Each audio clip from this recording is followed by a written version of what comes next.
Good morning to you. I've had students, former students, colleagues ask me questions about professionalism, becoming a voice.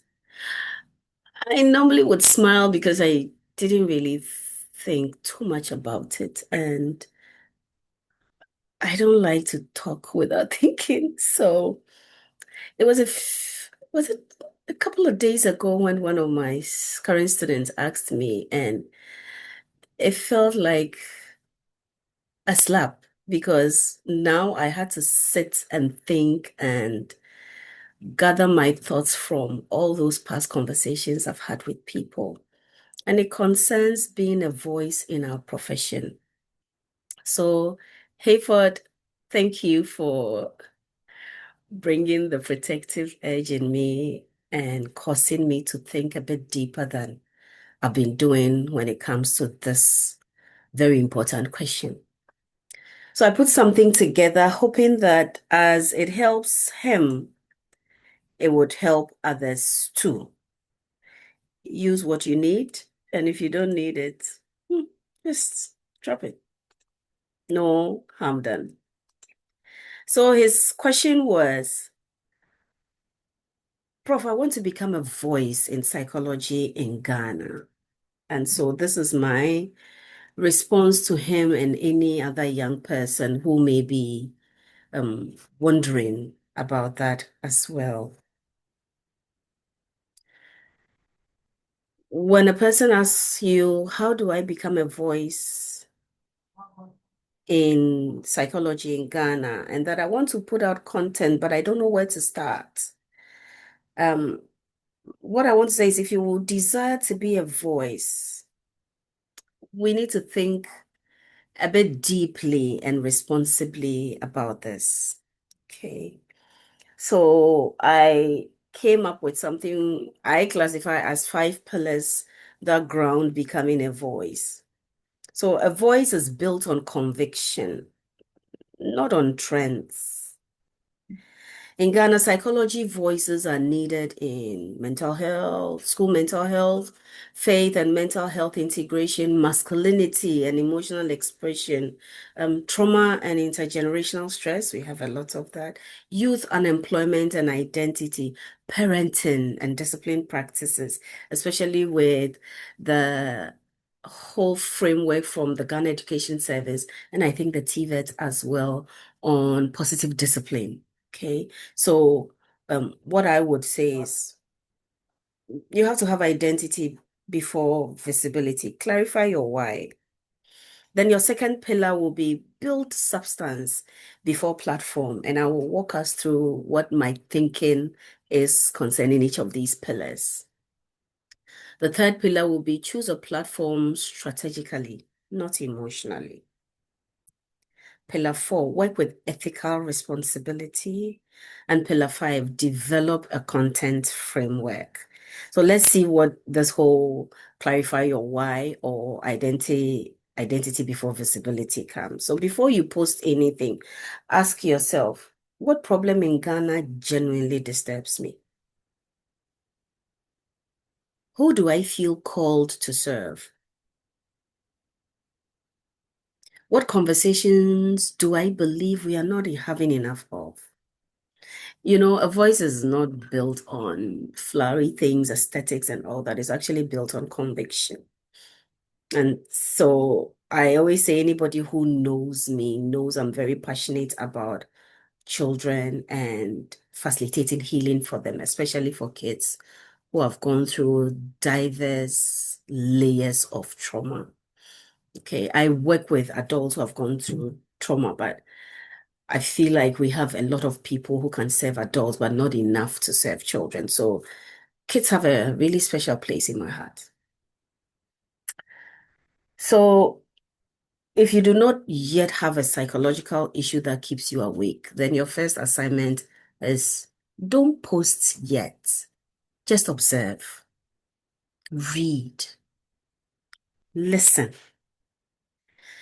So in Ghana, I have observed, and I have the feeling a lot more professionals have also observed that Voices are needed in school mental health, faith and mental health, masculinity and emotional expression, trauma and intergenerational stress. And I'm not saying pick one, but this at least gives you an idea for the brain to start looking at patterns. And then you will find one or two that make you, oh, yeah, this speaks to me in a way. So clarify your conviction, okay? And then the second one we need to do is to build substance before visibility. It's so easy to want to post things on Instagram, but for the people I would mentor, I would say resist the temptation to become Instagram psychologists before we become grounded thinkers. I would say read deeply, engage communities, volunteer. Oh, we don't do enough of that.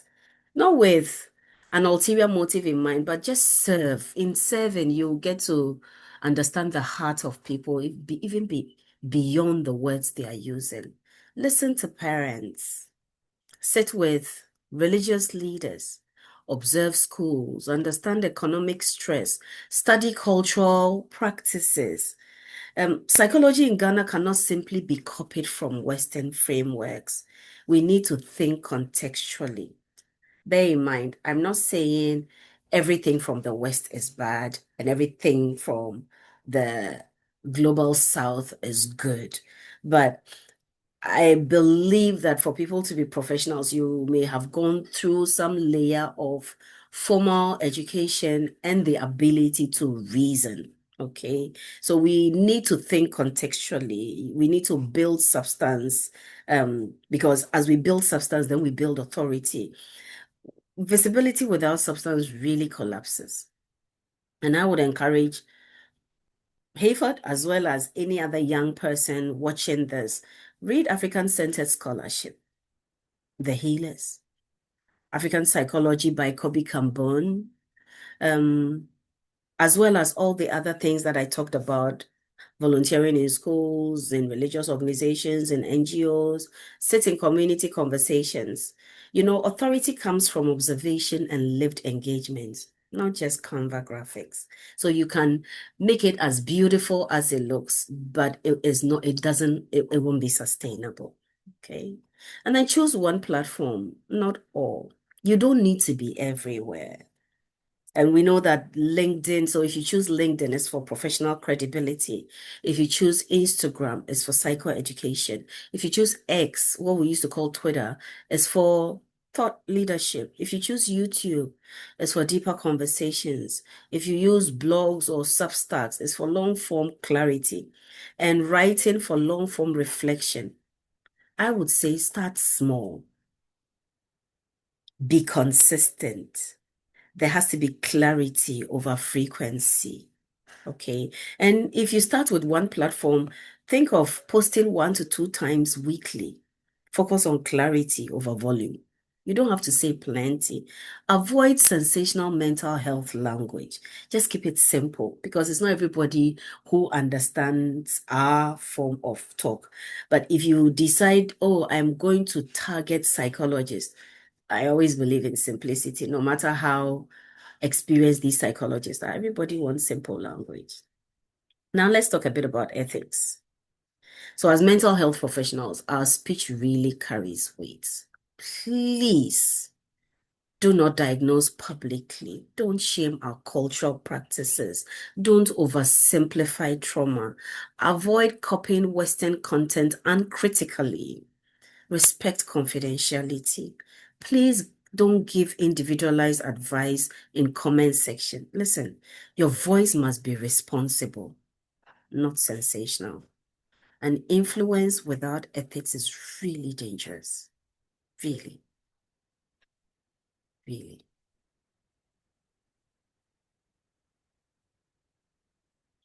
You might look at the works of Naim Akbar or Franz Fanon, and I will put that in the comment section so that you can get, in case my accent is not clear to you. Okay. I'm not saying you should quote them randomly, but it's important that you understand the political and cultural weight of psychological speech so that you will hold well the gifts you have been given. Develop a content framework. So instead of posting randomly, you can rotate themes. For example, maybe in your first week, you can do psychoeducation, for example, what anxiety actually looks like in Ghanaian youth. Maybe in week 2, you can do a cultural reflection, why we say it is well when it is not. Then in week 3, you can probably do a research spotlight, summarize one study you have read in connection with your focus. Then maybe in week 4, you can do reflective question for followers. What this does is it builds rhythm and discipline. So you're not just posting haphazardly, but you're being very thoughtful. Okay. Um, yeah, I think that's about the same thing that I'm talking about. And then hey, commit to the long game. So credibility in Ghana is slow. If you show up consistently for 3 to 5 years with depth, thoughtfulness, integrity, people will begin to recognize your voice.